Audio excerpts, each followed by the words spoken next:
I just want to start real quick and ask, what were you doing during like civil rights movement, like What was I doing with? during like civil rights? What was I doing during the civil rights?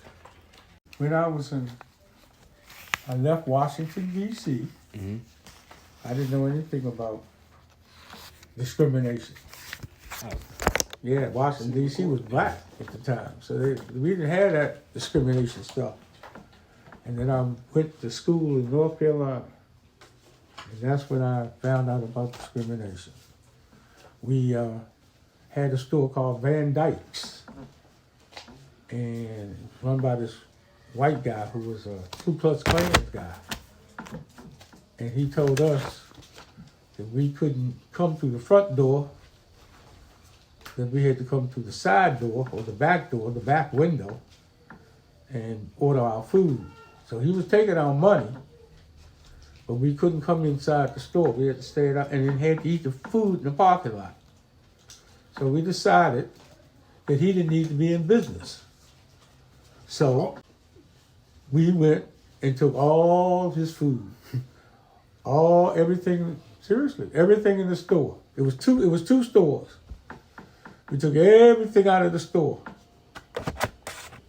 And he had the franchise for Greyhound. The Greyhound used to stop and pick us up and take us back to D.C. So we took everything out of the store. So he got mad and sent the State Bureau of Investigation down to lock us up. And we had more guns than they had. They left, never bothered us again. As a matter of fact, after that, we were able to go through the front door. And we decided that we would protest. Now, we never took over the student building and all that stuff the white boys did. We never did none of that. But we did go into, it was called Henderson, North Carolina. That was the name of the city. And we went into Henderson and we protested. And one of our guys, Major, his name was Major, but I can't remember, I think it's Major Ellison. I can't remember his last name. And most of the people who went to school with me were from the north. So they they had a sign that said black people can't stay in the city after dark. And some kind of way Major got left and they locked him up. We went and got him out. Right. Went and got him out. And my code name was, it used to be a TV show called Huntley and Brinkley. Mm-hmm. All right? So my code name was Brinkley. Huntley was my partner. So they never knew who we were. So when they would come on campus, they'd be looking for Huntley and Brinkley. They didn't know who we were. They never bothered us. But we found out that we registered people to vote. We made sure that the poor people in that area had food, because they would give them the bent up cans and the stuff they would throw away. No, we didn't go for that. So we turned all of that around. We protested all over, went all the way down to Raleigh and protested. And when I graduated, biggest mistake I ever made. When I graduated, the governor of the state of North Carolina told me I had a free ride to go to North Carolina, University of North Carolina. And me and Huntley, his name was Brinkley. And stupid us came back to Washington. We should have stayed in North Carolina. all right. So at the time, who did you agree with more? Did you agree with more of Malcolm X or Martin Luther King? Malcolm X. We didn't believe in Martin Luther King. We weren't protesting. I just told you that. We weren't protesting peacefully. If they didn't do what we wanted to do, we turned everything around. We didn't protest peacefully. Remember, I just said, I went to school with people from New York, Boston, Massachusetts, Philadelphia, Baltimore, Dayton, Ohio, Chicago. They didn't know anything about that stuff. Now, I did go to school with people from North Carolina, South Carolina, Georgia, and Florida. But they knew about that stuff. We didn't know anything about that stuff. You know, riding on the back of the bus, we didn't understand none of that. We didn't ride on the back of the bus.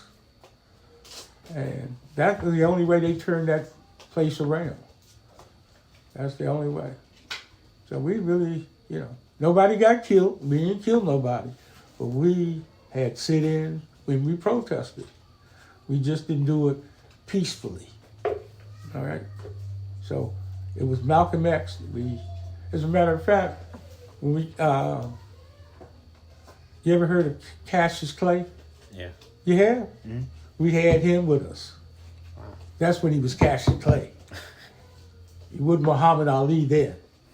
He was Cassius Clay. He was with us. Okay? Mm-hmm. He came down and protested with us. I wish I had that stuff. Yeah.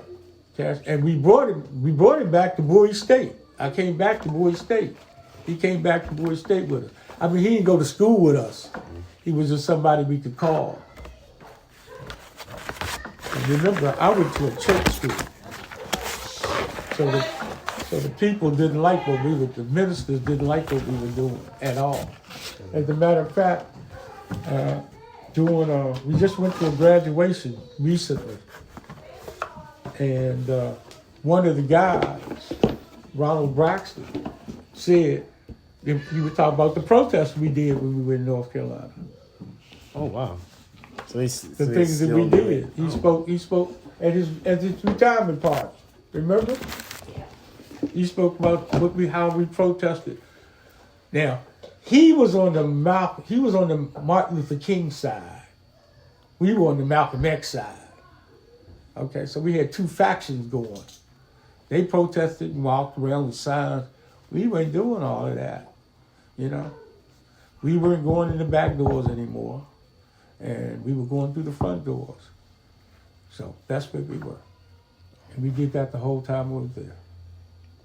Oh, so another thing I want to ask you is you mentioned that when you didn't know anything about like segregation or anything before you went down to the South. So I want to say, like, what was your first experience like? When I went to North Carolina? Yeah, like, were you shocked or, like, did someone have to, like...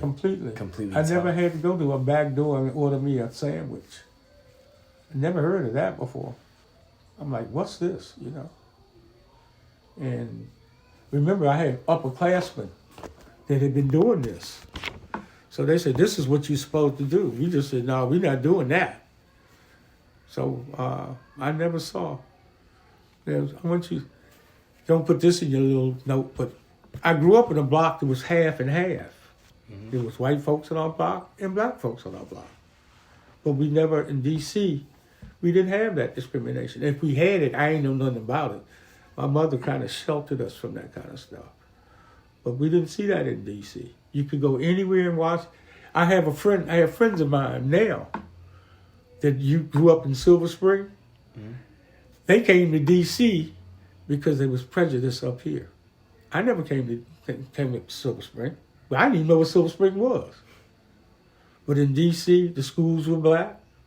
The principals were black. The cops were black. The doctors were black. The lawyers were black. But when I left and went to North Carolina, a whole different world. Wow. Whole different world. You ever heard of Red Auerbach? No. Okay. Red Auerbach was the legendary coach of the Boston Celtics. Wait, like the actual team? And he grew up in D.C. Yeah, he grew up in, and that's how the Boston Celtics was all white. Mm. The first player they got was Bill Russell, who was black. And Red Auerbach drafted Bill Russell. So we didn't know anything about that kind of stuff.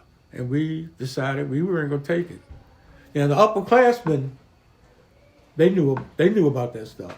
And they had been going through it. And they just said, we were freshmen. And we were saying, we're not having that.